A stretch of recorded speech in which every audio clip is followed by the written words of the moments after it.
मणिपुर में माएँ नहीं थी, इतनी माओं की इज्जत लूटी है, माओं को नंगा करके क्या नाम परेड कराई गई थी, पूरे मणिपुर के अंदर घुमाया गया था, 2 साल तक मणिपुर जल रहा है। क्या पुलवामा में माएँ नहीं थी? क्या सिंदूर नहीं थे? सिंदूर उजड़ गए।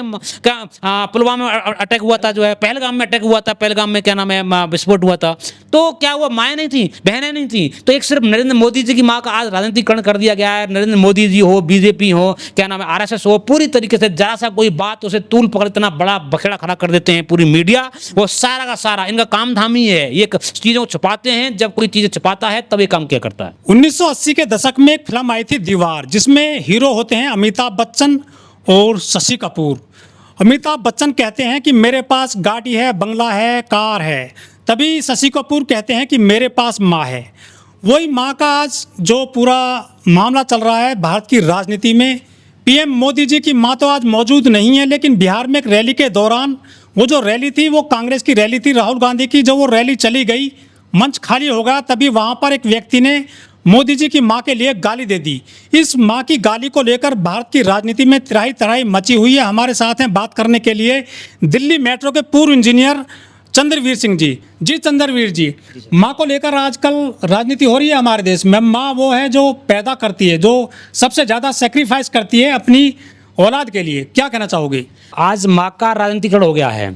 जिस हिसाब से आपने बात कही है कि नरेंद्र मोदी जी की माँ को गाली दी गई थी, वो एक आदमी, सामान्य आदमी था, पंचर लगाने वाला आदमी था, उसका राहुल गांधी से कोई लेना देना नहीं था। अभी दरअसल क्या है कि जो बिहार में पूरी तरीके से ध्रुवीकरण हो गया है, बिहार में पूरी तरीके से सत्ता छीन रही है। अभी प्रशांत किशोर ने कल ही इशारे में कहा है कि बीजेपी की जमीन खिसक गई है बिहार से, ये रियलिटी है। तो अभी इतने दिन 16 दिन से यात्रा की है राहुल गांधी ने और बिहार में घूम रहे हैं और चारों तरफ से बीजेपी के खिलाफ पूरी तरह बिगुल बजाया जा रहा है और बीजेपी के खिलाफ बातें चल रही है। तो अभी इनके पास कुछ था नहीं, काम करने ने कभी किया नहीं। अभी पहले आप बात करिए, इन्होंने कभी आर्थिक विकास काम किया है, ना कोई विकास के बारे में बात किया है, ना कोई राजनीतिक में काम किया है, ना कोई स्कूल में, ना कोई शिक्षा में, ना किसी प्रकार का कार्य नहीं किया है। तो अब आज इन सबके खिलाफ बिहार में बिगुल बच चुका है, तो उसके खिलाफ तो इनके पास में पूरा कुछ बचा नहीं था।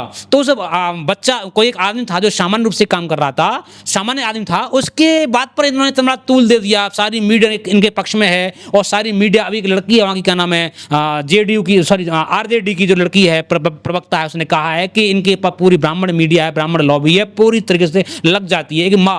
कुछ लोग कह रहे हैं कि मोदी जी माँ को लेकर तो आ गए हैं राजनीति में, लेकिन कभी अपनी पत्नी यशोदाबेन का जिक्र क्यों नहीं करते हैं? बिल्कुल सही बात है, ये आई ना बात अपनी माता जी, क्योंकि जसोदाबेन जी हैं, वो भी किसी की माँ बनती। और जसोदाबेन जी ने कहा है कि आज उन्होंने घर छोड़ा है, कल क्या नाम है ये देश छोड़ के चला जाएगा, ऐसा कोई भरोसा नहीं। ये जसोदाबेन का स्टेटमेंट है और उन्होंने कहा भी है, चुपके से बात बोली है कि जो घर छोड़ सकता है वो देश भी छोड़ सकता है। तो जसोदाबेन भी माँ बन सकती थी और उनको छोड़ करके इन लोगों ने, जब जसोदाबेन के ये नहीं हुए तो फिर किस होता, तो वो भी एक माँ का रूप ले सकती थी, लेकिन ऐसा नहीं हुआ और ये नरेंद्र मोदी से गुनाहगार हैं जसोदाबेन जी के गुनाहगार। लेकिन बिहार में लोग गाली की बात कर रहे हैं, विकास की बात क्यों नहीं कर रहे हैं? फैक्ट्री लगाई जाए, रोजगार दिया जाए, जिससे कि बिहार में पलायन रुक जाए, उसकी चर्चा क्यों नहीं करते हैं लोग बाग? बिल्कुल आपने सही बात कही है, पूरा बिहार में इंडस्ट्रीज लगनी चाहिए, एमएसएमई लगनी चाहिए, लेकिन ऐसा हुआ क्यों? एमएसएमई जीएसटी के द्वारा एमएसएमई जो है, एमई जो है उसमें, हाँ एमएसएमई जो है उसमें लगभग 30 से 40% गिरावट है। तो छोटे मोटे उद्योग धंधे जो हैं वो बंद हो गए, वो चौपट हो गए। और अभी 2014 से 2025 तक का अभी क्या नाम है प्रेस कॉन्फ्रेंस हुई थी परसों कांग्रेस की, उसमें ये बताया है 2014 से 2025 तक 38 पॉइंट समथिंग लाख, लगभग 39 लाख करोड़ रुपए इन लोगों ने क्या नाम लूट मचाई है पूरे देश के अंदर, जो है 2014-2025 तक जो है इन लोगों ने लूटी है, जीएसटी के नाम पर लूटी है। तो अब वहाँ पर इंडस्ट्रीज कैसे लगेंगी, वहाँ पर उद्योग धंधे कैसे लगेंगे, वहाँ पर कंपनियां कैसे लगेंगी, फैक्ट्रियां कैसे लगेंगी, कैसे वहाँ पर रोजगार डेवलप होंगे? बीजेपी तो काम करने वाली नहीं है। अब नीतीश कुमार हैं चाहे बीजेपी, बात करके दोनों एक साथ काम कर रहे हैं वहाँ पर जो है, लेकिन बिहार के विकास की बात होगी तो ये बीजेपी के खिलाफ, बीजेपी के हटा करके बात होगी। बीजेपी कभी विकास नहीं करती है, बीजेपी दंगा करती है, बीजेपी दंगे के नाम पर वोट लेती है, बीजेपी दंगे के नाम पर ध्रुवीकरण करती है, बीजेपी हिंदुत्व के नाम पर ध्रुवीकरण करती है, चाहे वो राम मंदिर का मुद्दा हो, चाहे हिंदू मुसलमान मुद्दा हो, जबकि हिंदू मुसलमान पूरे देश के अंदर भाई भाई बनकर रहते हैं और आपस में मिलजुल कर रहते हैं, लेकिन ये लोग नहीं रहने देते हैं। इमोशनल ब्लैकमेलिंग, क्योंकि अभी इनकी जमीन खिसक चुकी है पूरी तरीके से, अब कोई हथियार बचा नहीं है, क्योंकि कोई भी इंटेलेक्चुअल हथियार नहीं बचा है, कोई बौद्धिक वर्ग का नहीं बचा है, कोई विकास का नहीं बचा है, कोई आर्थिक का नहीं बचा है। इन्हीं के जो आर्थिक सलाहकार हैं संजीव सान्याल, उन्होंने स्टेटमेंट दिया है, जब क्या नाम है जो डोनाल्ड ट्रंप के आर्थिक सलाहकार, ग्रेट सलाहकार हैं, उन्होंने जब स्टेटमेंट दिया था कि भारत देश को ब्राह्मण लूट रहे हैं, तो संजीव सान्याल जी जो इनके अर्थ सलाहकार हैं बौखला गए, क्योंकि इनके बारे में सच बोल दिया गया पूरी तरीके से। तो अब ये इमोशनल ब्लैकमेल, मतलब माँ के नाम पर, बहन के नाम पर, माँ, क्योंकि हमारा देश के अंदर इमोशन बहुत तगड़े रूप से चलती है, अब तक संस्कार के रूप में ये सब चीज़ें आती चली आई हैं। तो अब इमोशनल ब्लैकमेलिंग बचा है, तो देखते हैं अभी बिहार के अंदर क्या होता है। कांग्रेस भी जो है पीछे नहीं हट रही है, वो भी कह रही है कि राहुल गांधी की मदर हैं जो सोनिया गांधी, उनके लिए खुद मोदी जी ने बोला था 50 करोड़ की गर्लफ्रेंड, जर्सी गाय बोला था, जर्सी गाय बोला था, 50 गर्लफ्रेंड बोला, 50 करोड़ की गर्लफ्रेंड बोला था, वैश्या बोला था, बहुत सारे नाचने वाली बोला था, और ड्रामा करने वाली बोला था, और कैबरे डांसर बोला था। ये सारे स्टेटमेंट पूरे बीजेपी वाले लोगों द्वारा आए थे, जो कि लेकिन राहुल गांधी की माँ तो माँ है, इनकी माँ जो है क्या नाम है आसमान से आई हैं और से टपकी हुई हैं। तो मेरा मानना है कि ये तो चीज़ें सरासर अन्याय है। राहुल गांधी जी की माँ के बारे में इस तरह का कहीं बोलना चाहिए। नरेंद्र मोदी जी ने और पूरे बीजेपी ने इतने सारे बुरे स्टेटमेंट दिए हैं कि बस पूछिए मत, मैं उनको आपके माइक पे बोल नहीं सकता हूँ ऐसे स्टेटमेंट दिए। लेकिन कांग्रेस की जो लीडर हैं सोनिया गांधी, जब उनके लिए ऐसा बोला गया था, ना तो राहुल गांधी कभी रोए थे, ना प्रियंका गांधी कभी रोई थी, ना सोनिया गांधी कभी रोई थी, जिस तरह से मोदी जी आंसू निकाले मंच पर। बिल्कुल बिल्कुल आपने सही, इमोशनल ब्लैकमेलिंग ये बहुत बढ़िया। हमारे देश के अंदर इमोशन बहुत तगड़े तरीके से कार्य करता है। इमोशन से नहीं होते तो ब्राह्मण इतना लंबा राज नहीं करते, इमोशन से नहीं होते, क्योंकि इनको बहुत जल्दी बहलाया जा सकता है, बहुत जल्दी फुसलाया जा सकता है, बहुत जल्दी ये कब्जे में आ सकते हैं, बहुत जल्दी ये लोग बहल जाते हैं, भटक जाते हैं लोग जो है। तो यहाँ पर जो देश के अंदर एक क्या नाम पत्रकार रहे हैं पहले अमेरिका में, और जर्नलिस्ट रहे हैं, जब उन्होंने कहा कि देश जो चुनाव जो है मुद्दों पर नहीं लड़ा जाता, राजनीतिक मुद्दों पर, विकास के मुद्दों पर नहीं लड़ा जाता है, भावनाओं के मुद्दों पर लड़ा जाता है। भावनाओं से तुम कितना ब्लैकमेल करता है, भाइयों बहनों, ये जो इमोशंस जो जनरेट होते हैं देश के अंदर, जरा सी आंसू बहा देना, ये आंसू बहाना तो बहुत बड़ा खतरनाक मुद्दा है। लेकिन जनता से अपील करते हैं कि आंसुओं पर न जाते हुए जो रियलिटी है, जो वास्तविकता है, जो बीजेपी ने देश को तबाह कर दिया, लूट दिया, आज पुल टूट रहे हैं, सड़कें टूट रही हैं, सारे तरफ चौर, इतना भ्रष्टाचार हो गया इसका अंदाजा नहीं है चारों तरफ जो है। अभी पंजाब में जो हालत हुई है, ये इसके अंदर इसके लिए बीजेपी इसके लिए जिम्मेदार है। बीजेपी को पहले से यहाँ पर जो है पूरी तरीके से तैयारी कर देनी चाहिए थी, तैयारी करनी चाहिए थी, और पूरी तरीके से इस तरह का एकदम से कोराम नहीं आता अगर बीजेपी चाहती तो। ये क्या नाम बांध टूट गया, वहां पर जो है बांध टूटा है, तो किस कमी किसकी है? बीजेपी कमी है ये बात। लेकिन सरकार तो नहीं है ना वहाँ पंजाब में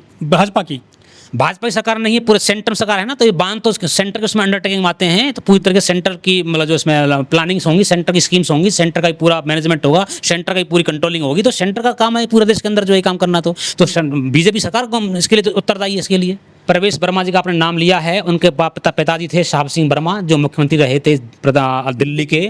प्रवेश वर्मा के नाम पर दिल्ली इलेक्शन लड़ा गया, दिल्ली को जीता गया, बीजेपी ने जीता, और रेखा गुप्ता इसका तो दूर दूर तक नाम नहीं था। इवन ये समझ लीजिएगा जिस दिन मुख्यमंत्री बनने के लिए इसका नाम नहीं आया था, मुख्यमंत्री बनी थी उस दिन मैंने इसका नाम पहली बार सुना था रेखा गुप्ता का, कि कोई रेखा गुप्ता प्रधान क्या नाम मुख्यमंत्री बनने वाली दिल्ली की जो है। तो प्रवेश वर्मा तो बहुत बड़े इनका तो यूज हुआ है, इनको क्या नाम इनका इस्तेमाल हुआ है, इनको मालूम नहीं है, उनके पास बचाया नहीं है, ये बौखला रहे हैं, ये क्या नाम है, ये इस टाइम परेशान। एक नेता और हैं बीजेपी में, रमेश बिधूड़ी, वो दानिश-अली के लिए बोले थे कटुआ मुल्ला लोकसभा में, ये गाली दे दें तो कोई दिक्कत नहीं, कोई भारत बंद नहीं, कोई बिहार बंद नहीं, या कोई हरियाणा पंजाब बंद नहीं होता है। सही बात है। आप जब बिहार बंद की बात कर रहे हैं, पार्लियामेंट के अंदर कठमुल्ला और मुल्ला और गाली तक भी दी थी, दानिश अली के लिए दी गई थी, जो रमेश बिधूड़ी हैं उन्होंने गाली दी थी। और जो बंद की बात कर रहे हैं, बिहार बंद के दौरान जब बीजेपी ने बिहार बंद किया अभी कल परसों, तो उस वक्त एक महिला थी, प्रेग्नेंट महिला, वो जा रही थी, इन्होंने बंद कर रखा था रास्ता। तो वहां का अध्यक्ष क्या कहता है कि तुझको आज ही मिली थी डिलीवरी कराने के लिए डेट जो है, मतलब ये कोई डेट कोई मतलब फिक्स होती है, कोई अपने हाथ में होती है? जब कभी पेन होगा, जब कोई टाइम पूरा होगा, जब पेन होता है, बच्चा क्या नाम है डिलीवर होता है, तो ये उस महिला से कहा जा रहा है। तो ये लोग महिला का सम्मान करेंगे, माँ का सम्मान करेंगे, वो भी एक माँ थी जो बच्चे माँ बनने वाली थी, और उसके लिए डिलीवरी के लिए मतलब हॉस्पिटल जा रही थी, उसका रास्ता, उसको एम्बुलेंस को रास्ता नहीं दिया है इन्होंने बिहार बंद के टाइम में जो है। तो ये लोग माँ की वैल्यू समझ पाएंगे? तो नरेंद्र मोदी जी माँ की वैल्यू समझ पाएंगे कि माँ क्या है? जिन्होंने अपनी पत्नी को छोड़ दिया, जो अपनी पत्नी भी तो माँ होती है, माँ मतलब औरत होती है, चाहे माँ हो चाहे बहन का रूप हो, माँ औरत ही होती है। जब नोटबंदी हुई थी 2016 में, तो मोदी जी ने अपनी माँ को लाइन में लगा दिया था बैंक में। इस बार जो है चुनाव है, तो मरने के बाद में भी अपनी माँ को जो है यूज कर लिया है, ऐसा कह रहे हैं लोग। बिल्कुल सही कह रहे हैं आपने। 2016 के अंदर नोटबंदी जब हुई थी, तो उस वक्त अपनी माँ को लाइन लगाकर इन्होंने पूरी तरीके से एक इमोशनल ब्लैकमेलिंग करके और लोगों को क्या नाम है अपनी तरफ आकर्षित किया था। सेम उसी टाइम माता जी इस देश के इस दुनिया के अंदर नहीं है नरेंद्र मोदी जी की। अब उनको मरी हुई माँ को कहते हैं ना कि जिंदा हाथी लाख का और मरा हाथी 1.25 लाख का, उस टाइप का। तो इसी टाइप से अभी माता जी इनकी दुनिया में नहीं है, उनका इस्तेमाल, उनका नाम से आंसू बहाना, उनके नाम से ब्लैकमेलिंग करना और उनके नाम से पूरी तरीके से, क्योंकि बिहार इनके हाथ से जा रहा है, यूपी इनके हाथ से जा रहा है। प्रशांत किशोर ने ये बात बोल दी है, बिहार में बीजेपी की हवा खराब है, पूरी तरीके से लिख ले रहा हूँ, गारंटी दे रहा हूँ। कम से कम 200 सीटें क्या नाम है गठबंधन की आने वाली हैं बिहार के अंदर जो है। हाँ, बीजेपी की 30 से 40 सीटें बता रहे हैं, जो मूल बता रहे हैं। लेकिन जो राहुल गांधी की 16 दिन की यात्रा रही है वोट चोरी को लेकर, क्या उसका इम्पैक्ट पड़ेगा? क्या वो कैश करा पाए इस पूरे मामले को लेकर? कुछ लोग कह रहे हैं कि राहुल गांधी यात्रा कर रहे थे वोट चोरी को लेकर, मोदी जी अपनी माँ को लाए बीच में। हाँ, आपने सही कहा है कि क्या इस बात को क्या नाम है राहुल गांधी जी इस बात को मतलब बता पाएंगे जनता तक? ये बात तो पूरे देश के अंदर पहुंच चुकी है कि इन लोगों ने वोट चोरी के द्वारा, ईवीएम चोरी के द्वारा ऐसे लोगों को जो हार गए थे उनको जीत का सर्टिफिकेट दिया इन लोगों ने। और ऐसा आपने हरियाणा का एक प्रधान था जो जीत गया था सुप्रीम कोर्ट के द्वारा, उसको क्या नाम है दोबारा से काउंटिंग हुई, वो जीत गई। लेकिन अब तो इन लोगों ने 45 दिन का डाटा कर दिया उसमें, तो ये कैसे जीतेंगे? तो इनके हाथ से पूरा बिहार निकल चुका पूरी तरीके से। और राहुल गांधी हो, चाहे विपक्ष के कोई नेता हो, आरजेडी के क्या नाम है तेजस्वी यादव हो, बहन कुमारी मायावती हो, और भी जो लोग पूरे बिहार के अंदर लगे हुए हैं, पूरी तरीके से बीजेपी की जमीन साफ कर दी इन लोगों ने।